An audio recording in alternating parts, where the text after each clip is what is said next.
Hello everyone, welcome to another video of Scikit-Learn series. In the couple of videos that have been previously made, we have briefly explained the basics of machine learning and have also shown how to install the required libraries and load different kinds of data through different methods. We are now in a position to take a step forward and to build a model, and that is exactly what we are going to do in this video. We'll be downloading a dataset from Kaggle and build a classification model, and finally we'll see how good our model is doing at predicting or classifying. Now let's proceed to have a look at the dataset on which we are going to work. So open Kaggle and search for seed from UCI and you will land up on this page. Let me zoom it so that it is more clearly visible. Yeah. So the file is of just 9 KB and it gets downloaded in a Ziffy. I've already downloaded it. It contains three varieties of wheat. Yes, it contains three varieties of wheat: Kema, Rosa, and Canadian. 70 elements each. So that gives us a total of 210 elements. It has 7 data columns describing each instance or example. And finally, there's a target variable, which is the kind of wheat, and that is what is to be predicted.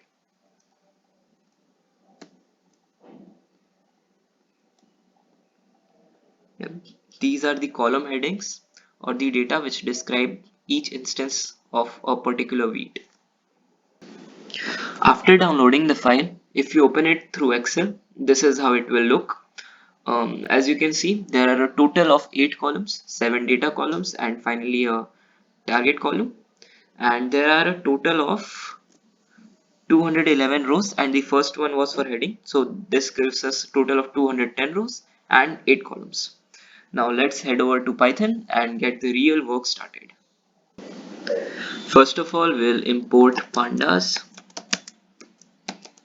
as PD following the convention. We will now name a variable, say total data, and read the contents of that file in this variable. This will be done using the pd.read_csv command. And if the file is present in the path, then you can directly write the name of the file. But in case the file is present at some other location, you can write r followed by the path of the variable.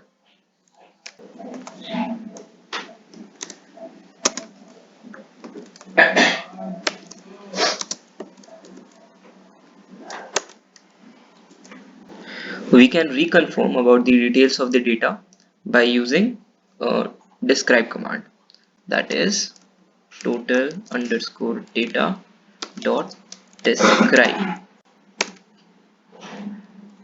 So as we had seen in that Kaggle dataset page itself, there are exactly 210 rows indexed from 0 to 209, and there are 8 columns as expected. So after this, we will take all the data variables in variable say x, leaving aside the target variables.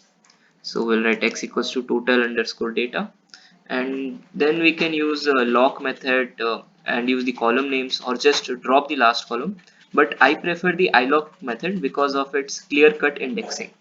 So we'll write total_data dot ilock, and then we'll put the square brackets. Then I want all the rows, and then the column number 0 to 7th. And if you are familiar with this indexing, then you'd know that by doing this, we are not including the last column.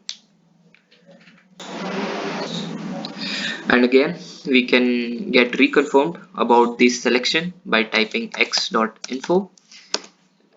Then you can see the last column, that is the column of target variables, has been dropped, and we are left with 210 rows and 7 columns, as we had expected. In a similar fashion, we'll use a variable say y to store all the target variables. Again, we'll type total_data and we'll use the ilock method, put the square brackets. I want all the rows but only the last column. Again, we can check out all the details by typing y.describe. So yeah, 210 rows. We will now import Scikit-Learn and other required libraries for this project. Import sklearn. From sklearn, import SVM, that is support vector machine,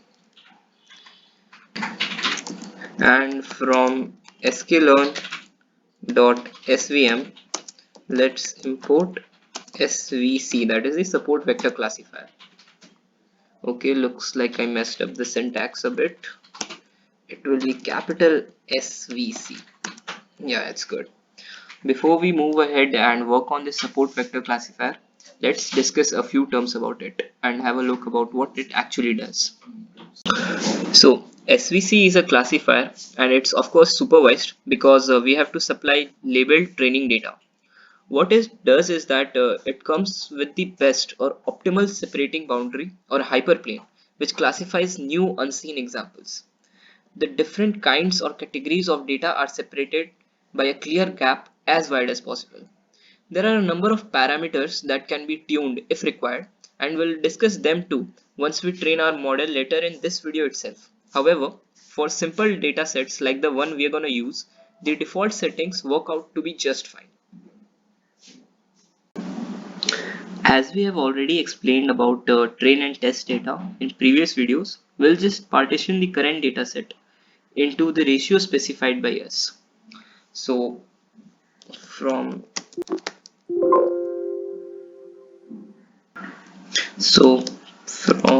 sklearn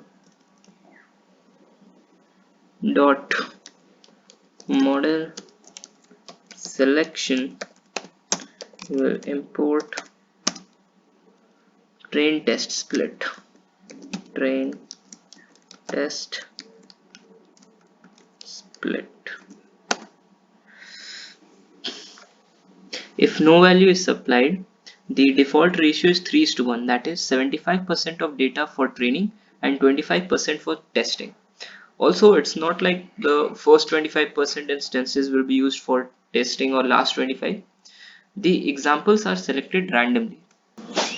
So we'll name some variables such as x train, x test, y train, and y test. Then we'll write train test split. Then we'll specify the data, which is x, then our target variable, that is y, and after that we can write test size equals to 0.2. That means 20% of the total data will be used as testing set. If nothing is specified, then as we had said previously, 0.25 is selected by default. And we can specify one more variable, that is one more parameter actually, that is random state, and we can give any number because this is actually just a random number generator and the number provided over here will be used to seed the values. So let's say 13. Now we will import standard scalar. So we'll write from sklearn dot preprocessing, import standard scalar.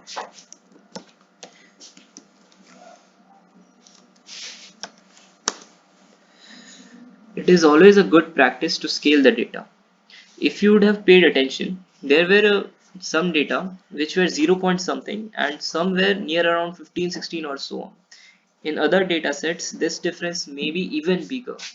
So what happens is that there's a huge chance that the bigger number will outweigh these parameters, and the smaller number won't be contributing much. So to bring them on a relatively same scale where the difference isn't much pronounced, we scale it and provide a level playing field. The gradient descent also takes a lot of time to converge at a minima because the contours are skewed if not scaled.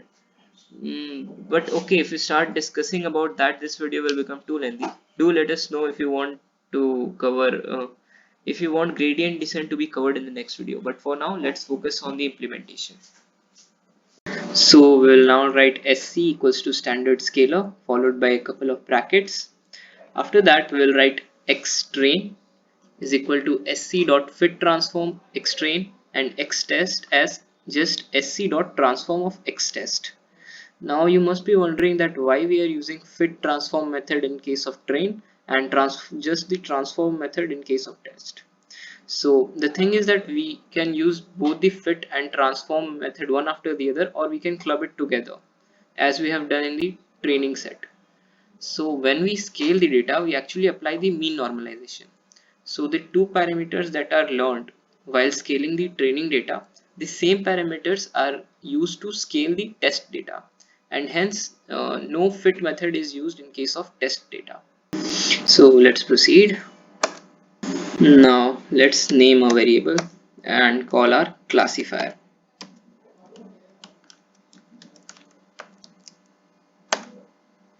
After calling the classifier, we will now pass the training data in it. That is, we'll write clf dot fit. After that, we'll write x underscore train comma y underscore train.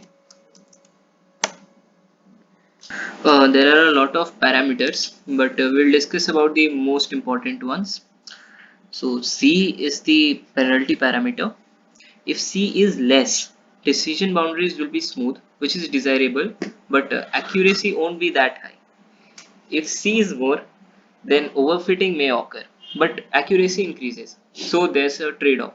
Again, we have different algorithms regarding this too, but for now, let's stick to default values. Kernel is RBF. RBF stands for radial basis function, and it has infinite number of dimensions. It can have infinite number of dimensions, and its value decreases as we move away from the center. Finally, we have gamma, which is a parameter for non-linear hyperplane, and the higher the value of gamma, the higher it tries to fit the training data more exactly. We are now left with the job of predicting using our classifier. So we'll name a variable, say pred underscore clf, and we'll call the predict function clf dot predict, and we'll pass x underscore test to it. But wait, our job is not finished here. We need to see how accurate our model is. So we'll write sklearn